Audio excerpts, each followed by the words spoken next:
అన్నయ్య ఆకలి అవుతుంది అన్నయ్య, ఇంట్లో ఏమైనా ఉంటే తినటానికి పెట్టన్నయ్య. నీకన్నా కడుపు మీద అన్నం కూడా పెట్టలేకపోతున్నాను రా. ఇంట్లో అన్నం లేకపోతే ఏమైంది, అడకొచ్చుకుందాం పదన్నయ్య. పదన్నయ్య. అన్నయ్య ఈ గెటప్ లో పోతే మనకు అన్నం ఎవరేస్తారన్నయ్య? గెటప్ చేంజ్ చేద్దాం. అది దీనికి రా. ఇంట్లో అమ్మోళ్ళు లేరు కదన్నయ్య, అమ్మోళ్ళు వచ్చిందాక మనం ఇదే తినాలన్నయ్య. పద.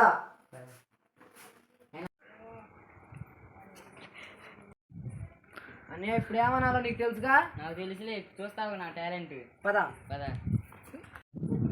అమ్మా అన్నయ్య ఇంట్లో ఎవరు లేరు అనుకుంటా అన్నయ్య.